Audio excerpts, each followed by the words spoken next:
네, 그렇습니다. 첫 방송에서 1조 7천억 원을 쏟아붓고 고작 500억 원에 매각한 정유시설 나래에 대해서 최초로 보도해드렸는데요.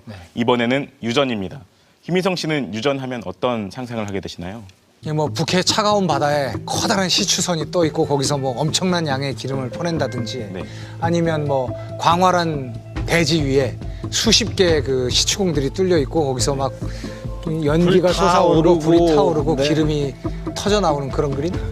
네, 보통 거대한 유전과 한 군데 집중된 시설을 상상하시잖아요. 네. 그러나 하베스트는 전혀 달랐습니다. 직접 캐나다에 있는 하베스트 유전에 다녀오신 거죠? 네, 그렇습니다. 충격적이었습니까? 네, 실제로 보면 좀 충격적이실 겁니다. 대한민국을 자원 강국으로 만들어준다며 인수한 하베스트, 그 현장을 직접 취재했습니다. 보시죠. 캐나다 서부 엘버타주의 겨울. 북극에서 불어오는 차갑고 강한 바람이 온몸을 두드립니다. 체감 온도를 가늠하기조차 어려운 강추위. 엘버타주의 중심 도시 캘거리에서 1시간 정도를 차로 달려나가자 끝없이 펼쳐진 거대한 평원이 나타납니다. 흰 눈과 얼음으로 뒤덮인 대지가 하늘과 맞닿은 지평선. 사람의 흔적을 찾기 어려운 막막한 대평원을 가로질러 한참을 달려가자 검은 기둥을 가진 거대한 물체가 서서히 모습을 드러냅니다. 아니 앞에 저 같은데요. 펌프잭, 일명 메뚜기라 불리는 원유 추출 장치. 유전에서 원유를 캐내고 있습니다. 한국석유공사는 캐나다 하베스트사로부터 이런 유전들을 인수했습니다. 유전 시설에 접근하려면 허가를 받은 뒤 보호 장비를 반드시 착용해야 합니다. 네, 한국석유공사가 지난 2009년에 4조 5천억 원을 들여 인수한 하베스트가 가진 유전 중에 한 곳입니다. 주위를 둘러보시면 아시겠지만 상당히 넓은 대지 위에 사실 이 유전만 거의 덩그러니 서 있는 모습을 볼 수 있는데요. 이곳 엘버타주 전체의 석유 유전들이 이렇게 넓은 지역에 분포가 되어 있습니다. 광활한 벌판에 점 하나. 펌프잭 한 대가 덩그러니 서서 정적을 깨며 원유를 뽑아내고 있습니다. 그나마 다른 한 대는 고장이나 움직이지 않습니다. 단 3명의 현지 직원과 한국석유공사의 파견 직원 1명이 이 유전을 관리하고 있습니다. 인근의 가스전으로 이동했습니다. 저기 보이는 작은 시설인가요? 오른쪽에 있어요. 그런 것 같은데요? 설마 저 조그만 저 시설 저거. 하베스트 입구 하베스트라고 써있네요. 주변 반경 30m에 철망이 둘러져 있고 입구에 세워진 하베스트라는 작은 간판만이 이곳이 석유공사가 인수한 시설임을 알려줍니다. Come up here and then go into the plant, go through the process, and then come back to this line here, and then heads off to that sale point. 제법 시설 규모를 갖춘 곳이 이 정도라고 합니다. 주로 이제 여기는 가스 시설이기 때문에요. 이렇게 처리하는 시설들이 있고, 그리고 현장에 이제 큰 시설들이 있긴 한데 여기가 이제 그 중에 조금 그래도 시설 규모를 갖추고 있는 시설이죠. 이 정도가요?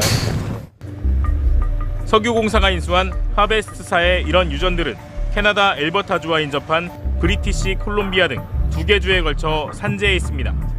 그러다 보니 유전과 유전 사이의 거리가 멀게는 수백 킬로미터에 달합니다. 옆에 있는 주까지 포함해 한국 면적의 10배가 넘는 지역에 60개가 넘는 광구가 곳곳에 퍼져 있는 겁니다. 하베스트 광구 한번 가보세요. 우리나라 땅보다 넓어요. 하나는 저기 대전에 있고 하나는 저기 부산에 있고. 이런 상황이다 보니 석유공사가 인수한 하베스트의 유전은 인건비와 관리비가 많이 들어갈 수밖에 없습니다. 2002년 설립된 캐나다 하베스트사는 유가가 폭등해 배럴당 $100에 육박하던 시기에 이런 작은 유전들을 하나하나씩 사들이며 몸집을 불렸습니다. 크고 작은 유전들이 여기저기 퍼져 있는데 생산 효율성이 높을 리 없습니다.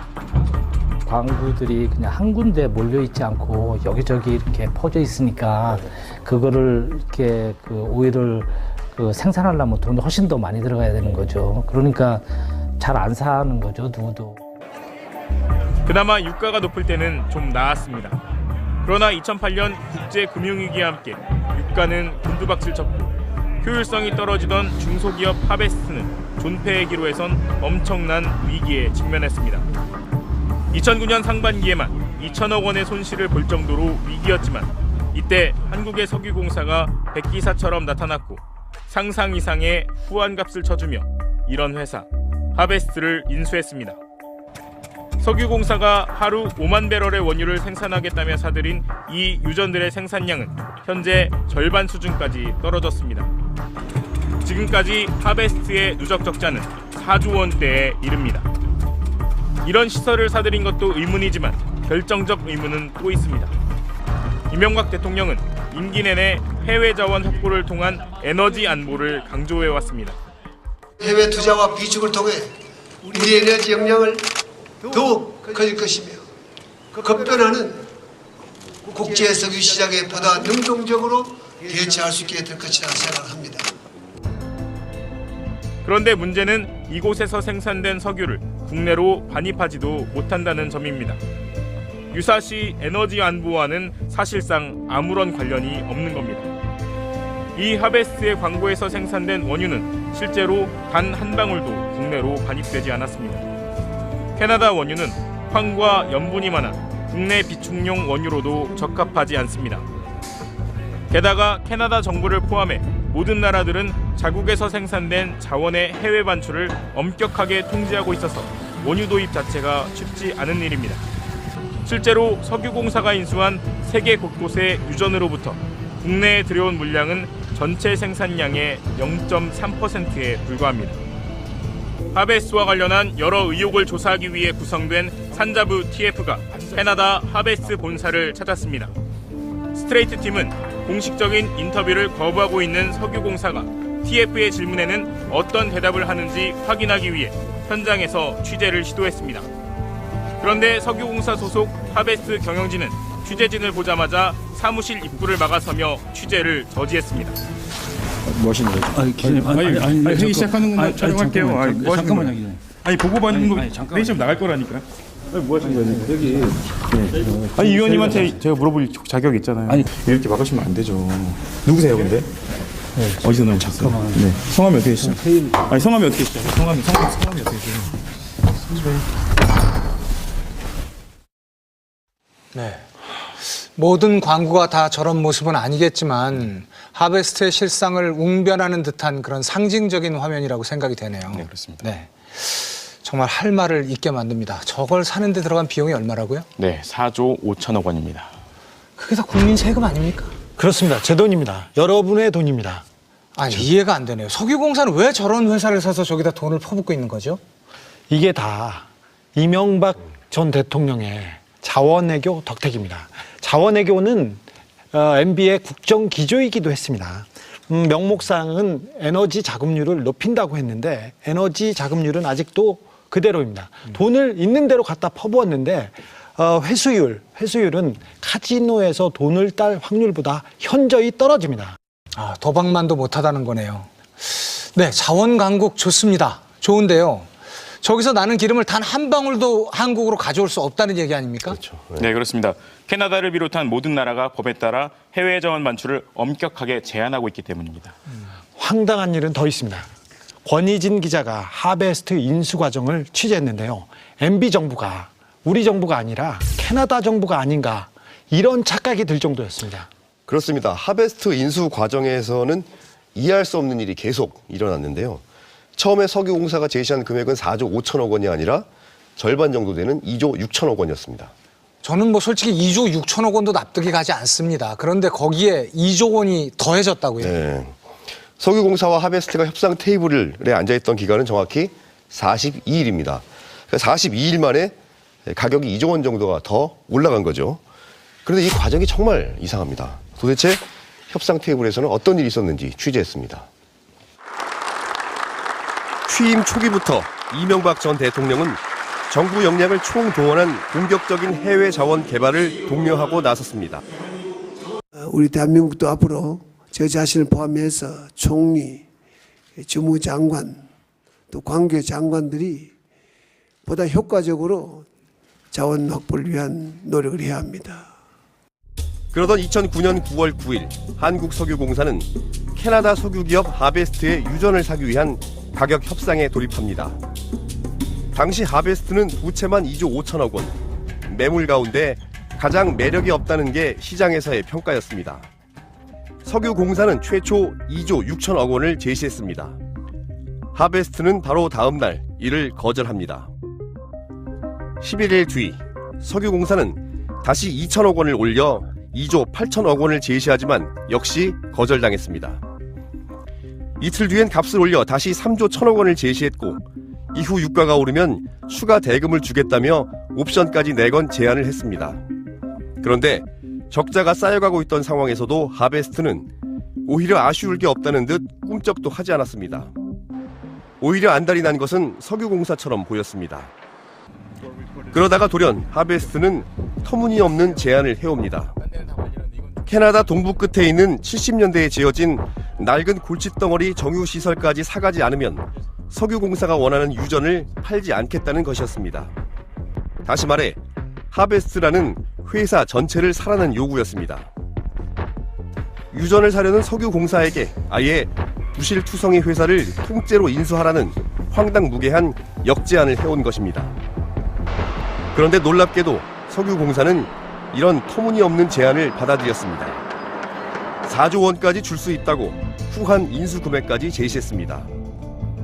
그런데 하베스트는 또다시 석유공사의 이런 제안마저도 거절했습니다. 그러면서 이제는 가격을 더 올려주지 않으면 6일 뒤엔 아예 협상을 종료하겠다고 일방적으로 통보했습니다. 하베스트가 이렇게까지 나오자 강영원 당시 석유공사 사장은 협상은 깨졌다고 판단하고 협상팀을 이끌고 귀국합니다.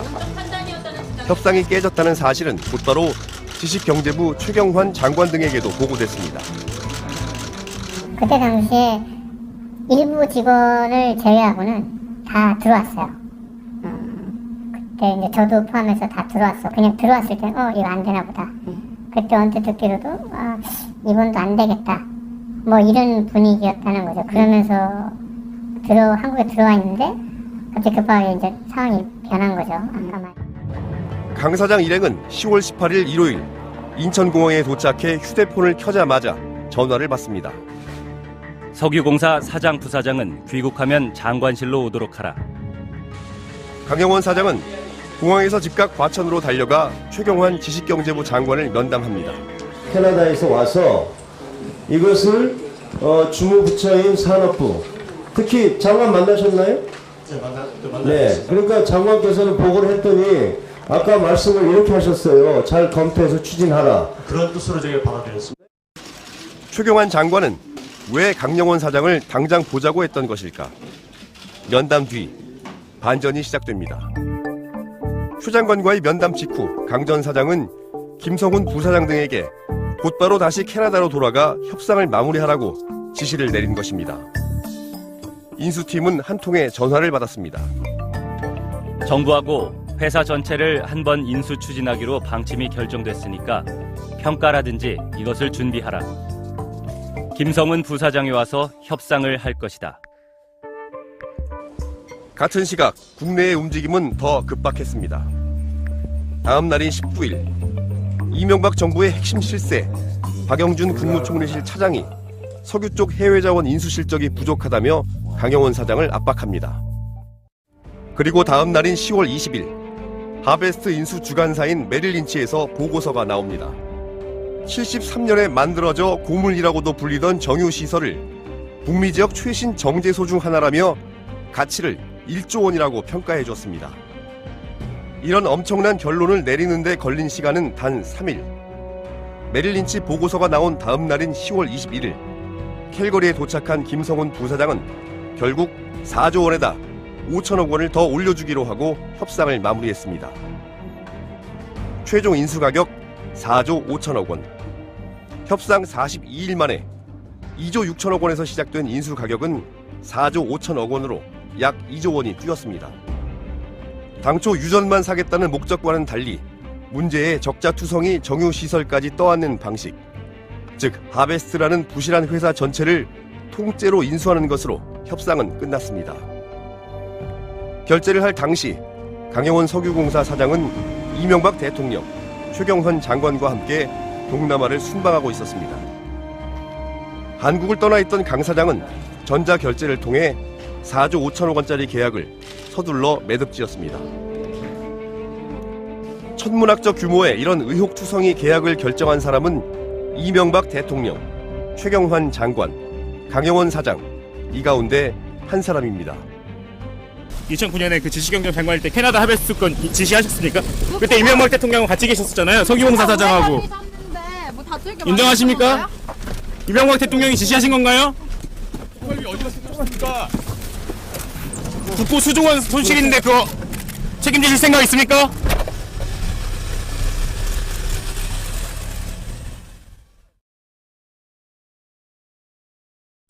매수 당시에 하베스트가 빚만 2조 5천억이었다고요? 네, 맞습니다. 1년에 수천억씩 적자가 나는 부실 기업이었다는 얘기죠? 그렇죠. 네. 하베스트를 사는 거는 2조 5천억의 빚을 떠안는다는 얘기인데 도대체 누가 이런 기업을 사려고 할까요? 이거는 제발 좀 사달라고 울며 불며 매달려도 거부할 판인데 오히려 하베스트 쪽에서 더 당당하게 나섰어요? 그렇습니다. 석유 한 방울 가져올 수 없는 유전이었지 않습니까? 그런데 유전만 사러 간 석유공사가 하베스트 회사 전체를 삽니다. 그러니까 백화점에 옷을 사러 갔다가 백화점을 통째로 사온 겁니다.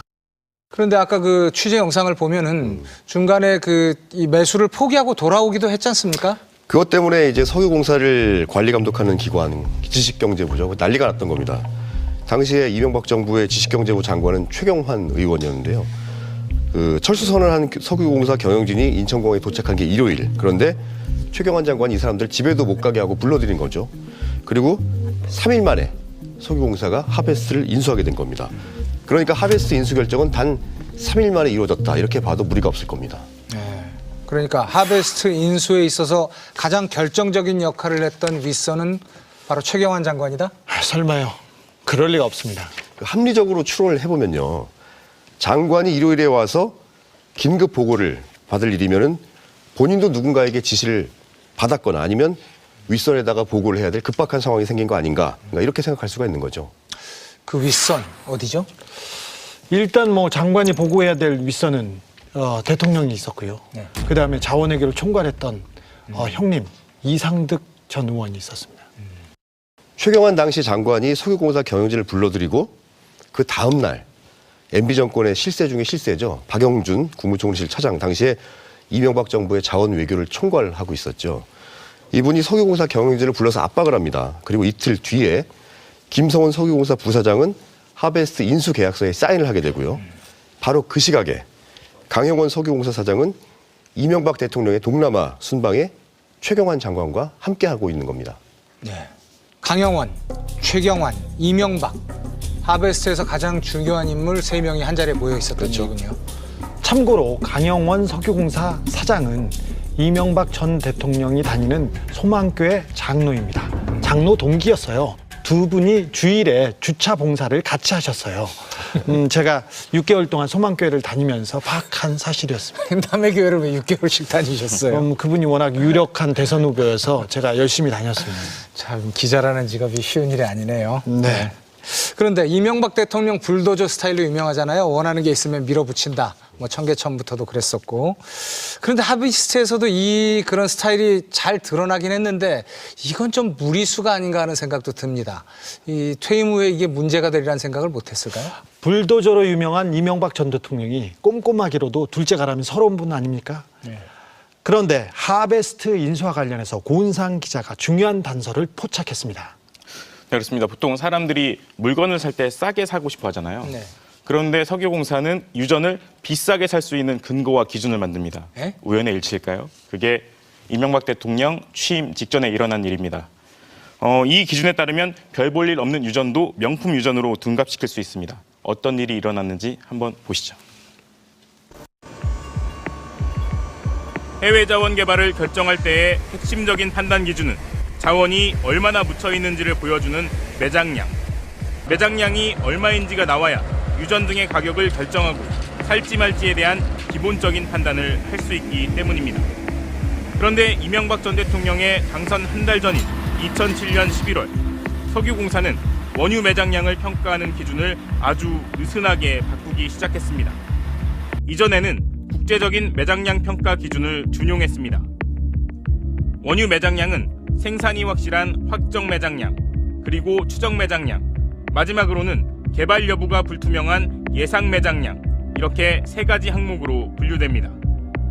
매장량을 조금만 잘못 평가해도 엄청난 손실이 나기 때문에 매장량을 보수적으로 평가하는 것이 당연히 국제 기준입니다. 석유공사도 이명박 정부 이전까지는 국제 기준을 참고해 매장량을 평가했습니다. 말 그대로 예상에 불과한 매장량, 즉 불투명한 매장량은 무시했던 겁니다. 그런데 이명박 대통령의 당선 직전부터 석유공사는 이 기준을 완화하는 작업에 착수합니다. 확정 매장량을 100%, 최대 절반만 인정하던 추정 매장량도 100%까지 인정되고, 심지어 생산도 불투명한 예상 매장량 항목도 재량껏 인정할 수 있게 기준을 대폭 완화했습니다. 그러니까 우리가 그 투자 결정 과정에서 보수 입장을 취하지 않습니까? 리스크를 최소화하기 위해서 그런 거죠. 그래서 일반적으로 해외 에너지 기업들이 확정 매장량 P1이라는 것을 주로 사용합니다. 그렇게 그 대부분 이것만 사용하는 것이 일반적인데, 석유공사만의 관대한 이 기준에 따르면 당연히 유전의 매장량이 늘어나 경제적 가치는 실제보다 더 부풀려집니다. 결국 석유공사는 같은 유전도 그만큼 훨씬 더 많은 돈을 주고 살 수 있도록 길을 열어놓은 겁니다. 하베스트의 유전만 하더라도 원래 기준으로는 1조 8천억 원 정도지만 바뀐 기준으로는 3조 원, 2배 가까이 불어납니다. 1조 2천억 원을 더 줘야 하는 겁니다. 별 볼 일 없는 유전이라고 해도 석유공사의 이런 너그러운 기준으로는 큰 돈을 주고 사도 괜찮은 유전으로 탈바꿈되는 겁니다. 이런 기준은 이명박 대통령의 당선 직후인 2007년 12월부터 즉시 적용됐습니다. 당시 국제자원시장에서 한국 정부의 이런 행보는 도저히 이해할 수 없는 이상한 행동으로 비춰졌습니다. 실제로 하베스트 인수 당시 현지 언론들은 한국을 조롱하는 기사를 쏟아냈습니다. 월스트리트 저널, 이건 하베스트에 내려진 신의 선물이다. 캘거리 헤럴드, 한국인들은 대체 무슨 생각을 하고 있는가? 글로브 앤 메일, 한국 석유공사가 고물정제소라 취급하는 하베스트 에너지 트러스트사를 인수 중에 있다. 싸게 사도 모자랄 판에 구매자가 비싸게 사기 위해 안간힘을 쓴 셈입니다. 석유공사는 최근 하베스 유전 등을 살 때 면밀히 매장량을 검토하지 못했다고 털어놨습니다. 이런 느슨한 기준을 적용해 이명박 정부에서 석유공사가 쓴 해외 투자비는 17조 원에 달합니다. 아니 도대체 말이 되지 않는 거 아닙니까? 석유공사는 자신들이 팔 유전이 있는 겁니까? 그렇다면 가격을 올려야죠. 그런데 유전을 살 일만 있는 사람들이 왜 도대체 가격을 올리는 겁니까? 이해할 수 없는 일이죠, 정말. 정말 이해할 수가 없습니다. 근데 이게 그 집권 직전에 벌어진 일인데 집권 전부터 이런 큰 그림을 그렸다는 혐의점을 둘 수는 있겠네요. 그렇습니다. 자원외교라는 말이 본격적으로 등장한 것은 이명박 전 대통령이 취임 직전이었어요.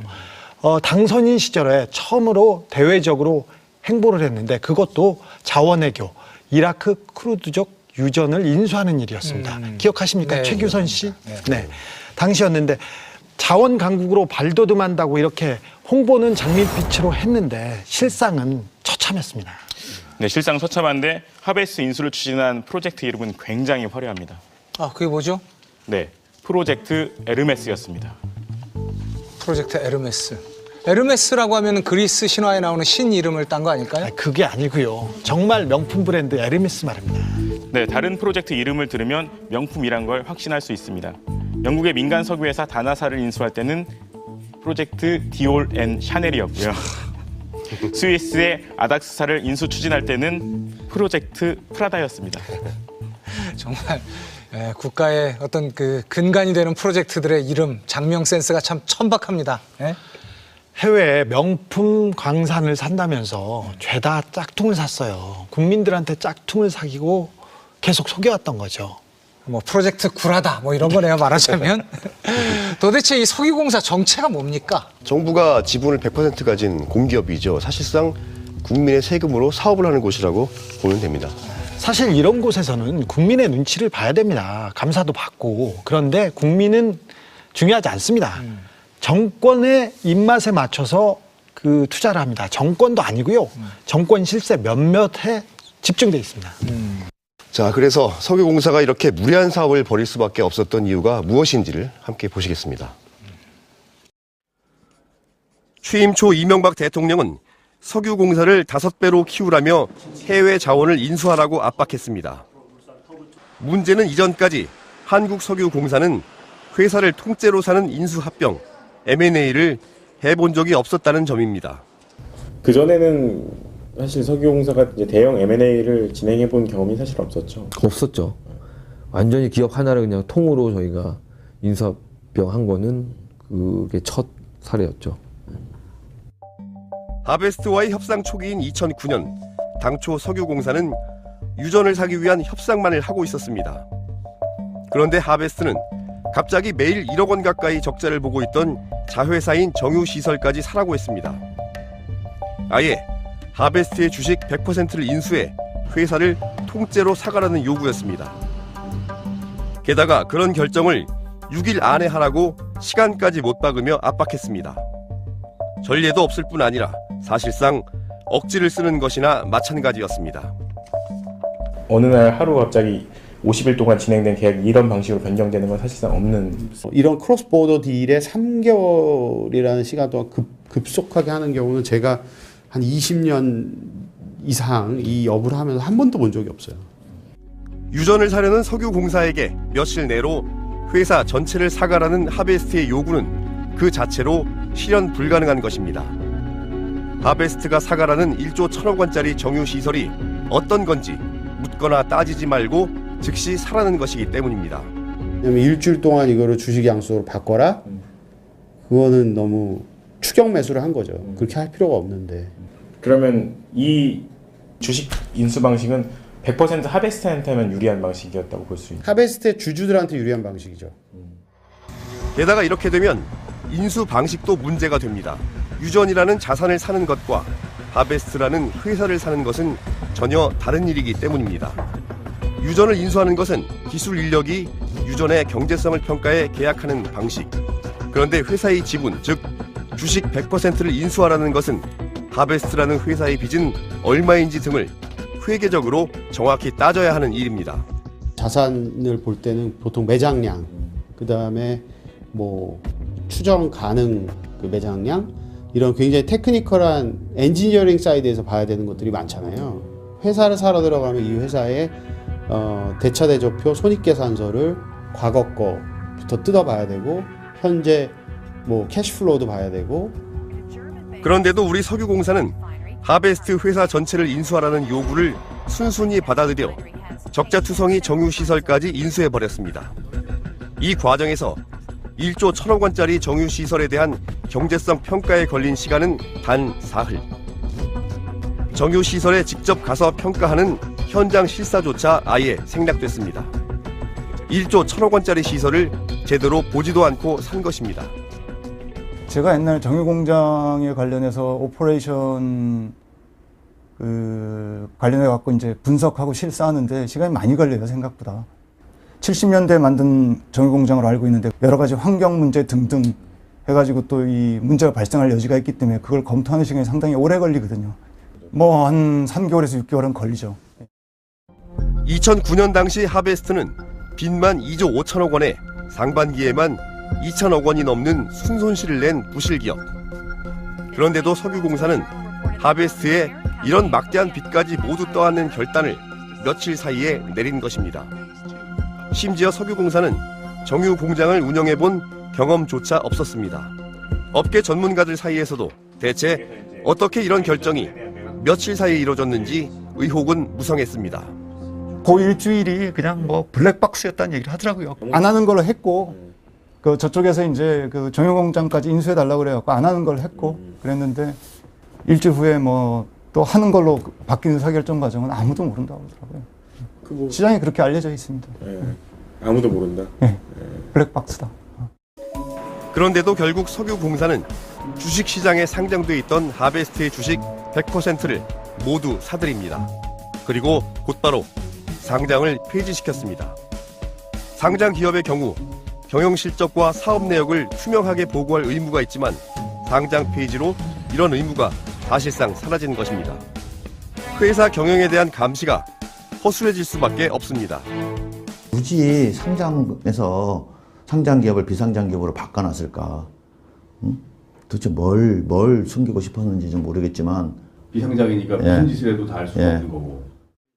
이렇게 모든 상식을 무시하며 의혹 속에 석유공사의 자회사가 된 하베스트는 2010년부터 지금까지 4조 원대에 이르는 누적 손실을 기록했습니다. 가지고 있던 자본마저 모두 까먹는 자본 잠식 상태에 빠져 있는 것입니다. 해외 자원을 개발하다 보면 실패도 할 수 있다는 이명박 정부의 해명은 과연 맞는 걸까? 땅을 파서 유전을 새로 개발하는 이른바 기추 탐사의 경우는 실패 확률이 높을 수밖에 없습니다. 그런데 하베스트와 같은 석유 회사를 인수하는 경우는 완전히 다릅니다. 이미 검증된 유전을 가진 회사를 인수하는 것이기 때문에 이런 회사를 인수해 4조 원이 넘는 천문학적 손해를 보는 일은 실제로 매우 어려운 일입니다. 이거는 이미 매장량도 확정돼 있고 그리고 이미 생산이 정상적으로 진행되고 있는 회사를 인수하는 거예요. 그러니까 실패 확률이 있으면 안 되죠. 예. 다 잘 실사해서 이게 우리가 1조 원을 투자하면 몇 년 내에 얼마 정도 투자 회수할 거다 이런 이 계산을 뻔히 갖고 투자를 하는 거거든요. 그러니까 근데 이명박 정부의 투자는 이 개발 생산 쪽으로 들어갔는데 손실이 어마어마하게 난 겁니다. 이런 어려운 일이 유독 이명박 정부에서는 끊임없이 일어났던 것입니다.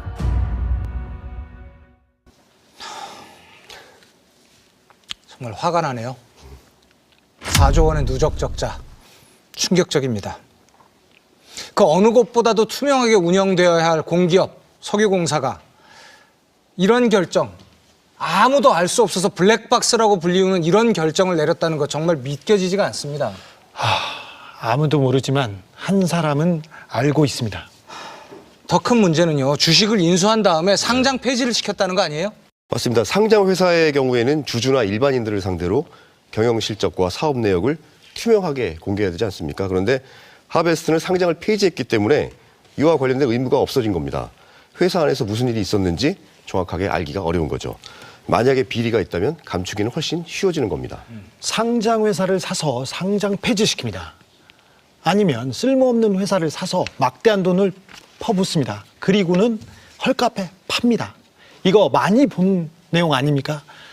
패턴입니다. 이명박 정부 때 있었던 자원외교의 패턴입니다. 네, 포스코도 이런 투자 때문에 엄청나게 많은 손실을 보고 지금 회사 자체 뿌리가 흔들릴 정도 아닙니까? 그렇습니다. 네.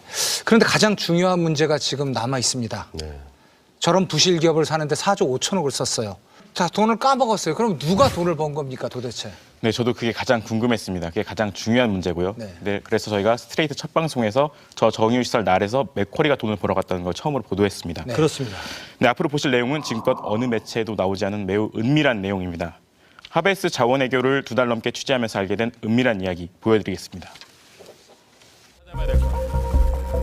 스트레이트 취재진은 복수의 해외 석유업계 전문가들에게 국제적으로 유전 거래가 어떻게 이루어지는지 내밀한 이야기를 들었습니다. 극도로 전문적인 영역인 유전을 사고 파는 일엔 천문학적인 돈이 오갑니다. 그래서 여기엔 반드시 거래를 성사시키고 돈을 받는 브로커가 100% 있을 수밖에 없다는 것. 업계에선 이들을 랜드맨 혹은 리스 브로커라고 부릅니다. 개발도상국에서는 정부가 직접 브로커 역할을 하고 캐나다나 미국 같은 경우에는 맥쿼리나 메릴 린치, 골드만삭스 같은 투자은행 내 전문 인력이 브로커 역할을 합니다. 이들이 받는 수수료 규모는 상상을 초월합니다. 전문가에 따르면 이 업계의 수수료 관행은 알려진 것만 대개 거래 금액의 5% 안팎. 4조 원짜리 유전을 사고 팔 때 5%의 수수료가 적용됐다면 브로커는 적어도 2천억 원 정도의 돈을 받게 됩니다.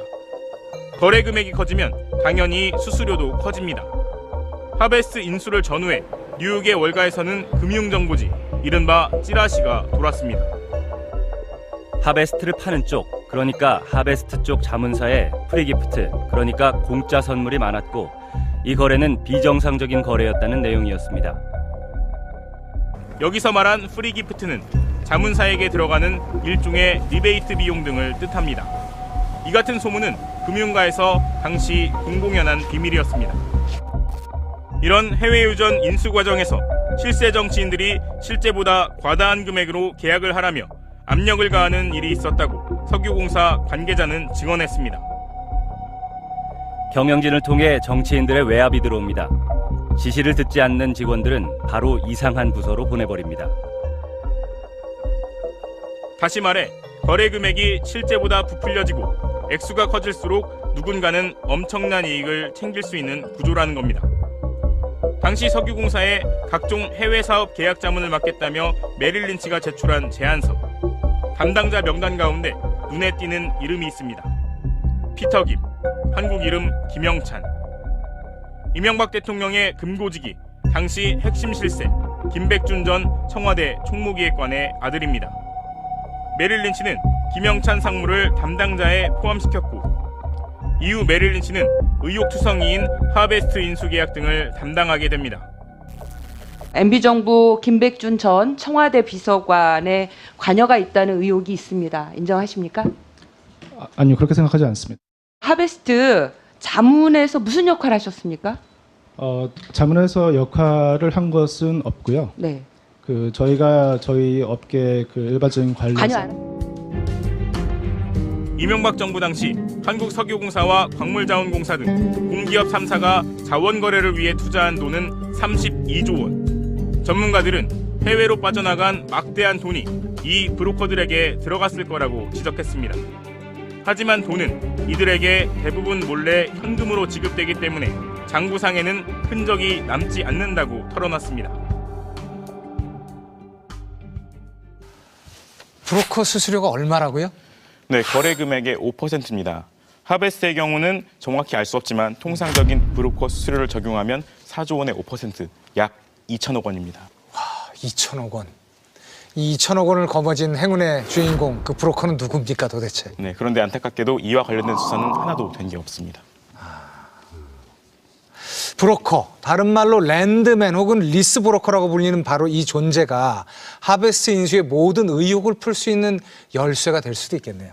네, 그렇죠. 브로커들이 재밌는 부분이요. 메릴 린치와 맥쿼리 같은 자문사들이 브로커로 활동하기도 하고요. 또 비민주적인 국가에서는 정치 권력이 브로커 역할을 하면서 거액의 수수료를 챙기기도 합니다. 정치 권력 그 부분이 조금 의심스럽습니다, 저는.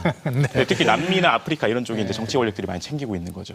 그리고 그쪽에 많이 가신 우리나라 정치인들이 있습니다. 네, 브로커 이슈가 등장하면서 이 하베스트와 관련된 우리가 터무니없다고 생각했던 일들이 조금씩 이해가 되기 시작하는 것 같습니다. 그렇죠. 네, 그렇습니다. 브로커가 돈을 최대한 많이 가져가기 위해서는 두 가지 조건이 필요합니다. 첫째로 매장량을 크게 부풀려서 거래 대금을 높이는 겁니다. 그렇죠. 거래액이 커야지 그만큼 수수료도 커질 테니까요. 네. 그런데 앞서 보신 것처럼 2007년부터 석유공사가 새로운 기준을 적용하면서 매장량 평가 방식을 달리했잖아요. 그러면서 거래 금액이 굉장히 커졌습니다. 대여섯 배 늘어났을 수 있습니다. 그리고 브로커의 두 번째 조건은 거래를 무조건 성사시켜야 하는 겁니다. 그렇죠. 수수료도 못 받을 테니까요. 그렇죠. 우리 석유공사도 한 차례 하베스트 인수 포기한 적 있지 않습니까? 네. 그런데 강영원 사장이 최경환 장관을 만나고 나서 3일 후에 후다닥 계약서에 사인을 했죠. 브로커가 활약을 했다고 볼 수도 있는 거네요. 네, 가능성을 추측해 볼 수 있지만 아까 말씀드린 것처럼 이 부분에 대한 수사는 단 한 번도 진행되지 않았기 때문에 알 수가 없습니다. 사실 하베스트는 숨소리 하나까지 모든 게 의혹투성입니다. 인수 시작부터 끝까지 철저하게 조사해야 됩니다. 네, 맞습니다. 하베스트 인수 의혹에는 핵심적인 검은 고리 4가지가 있습니다. 첫 번째, 이명박 대통령 당선인 시절 원유 매장량 산정 방식을 변경하라고 지시한 사람, 그리고 그 지시를 이행한 사람을 철저하게 조사해야 합니다. 네, 두 번째로는 최경환 장관도 조사 대상입니다. 하베스트는 빚만 2조 5천억 원인 부실기업인 주제에 터무니없는 가격 요구하면서 배짱을 부렸죠. 그런데 그래서 석유공사 경영진이 인수 못하겠다 이렇게 포기하고 돌아온 거 아닙니까? 그런데 최경환 장관을 만나고 나서 사흘 만에 사인을 합니다. 석유공사 경영진에게 도대체 뭐라고 했는지, 그 지시가 최경환 장관 본인의 결정이었는지 아니면 또 다른 윗선의 지시였는지 반드시 조사가 필요합니다. 사실 박근혜 검찰이 수사를 하긴 했어요. 그런데 최경환 전 장관을 부르지도 못했습니다. 서면 조사 한 번으로 수사를 끝냈습니다. 강영원 사장도 수사했습니다. 기소를 했는데 2심까지 무죄입니다. 제대로 안 했거든요. 하베스트와 관련해서는 처벌받은 사람이 한 명도 없습니다. 아닙니다. 있습니다. 네? 있습니다. 있다고요? 네. 그 석유공사 당시 하베스트 인수를 했던 M&A 팀 직원 한 명이 감봉 1개월을 받았습니다. 그거는 사내에서 그냥 처벌을 받은 거죠. 그래도 누군가 받았으니까요. 4조 5천억 원이 날라갔는데 감봉 1개월. 말단 직원. 네, 그것도 경영진이 아니라 그 인수팀 실무 직원이 감봉 1개월 받았습니다. 말단 직원이죠. 네. 세 번째 고리는 강영원 사장이 최경환 장관을 만난 다음 날 박영준 국무총리실 차장이 석유공사 경영진들을 압박했다고 했죠. 그 내용이 무엇인지 이것도 조사를 해야 됩니다. 네 번째로 2천억 원 이상을 받았을 것으로 추정되는 이 얼굴 없는 브로커, 이 사람을 반드시 추적해야 합니다. 이 주변에 또 누가 관계되어 있는지 조사해야 할 대목입니다. 네, 잊지 말아야 할 이름들이 나왔습니다. 최경환, 박영준, 강영원, 이명박, 그리고 얼굴을 알 수 없는 브로커. 정말 하베스트 어마어마합니다. 끝이 없네요. 고은상 기자, 하베스트 후속편 분명히 준비하고 계시죠? 네, 그렇습니다.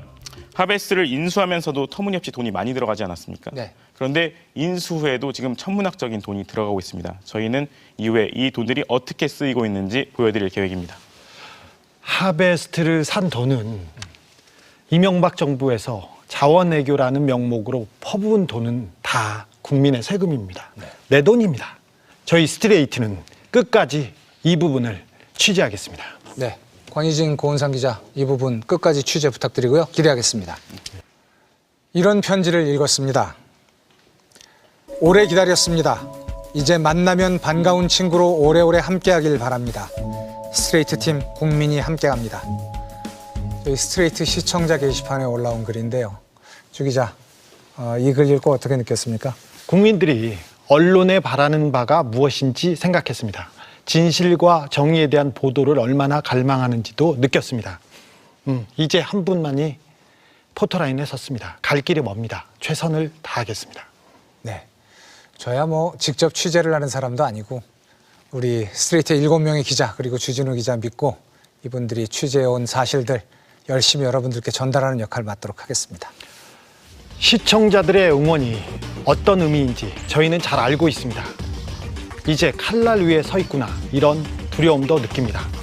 하지만 진실을 향해서는 주저하지 않겠습니다. 부러질지언정 굽히지 않겠습니다. 끈질긴 추적 저널리즘 탐사기획 스트레이트, 저희는 다음 주에 뵙겠습니다.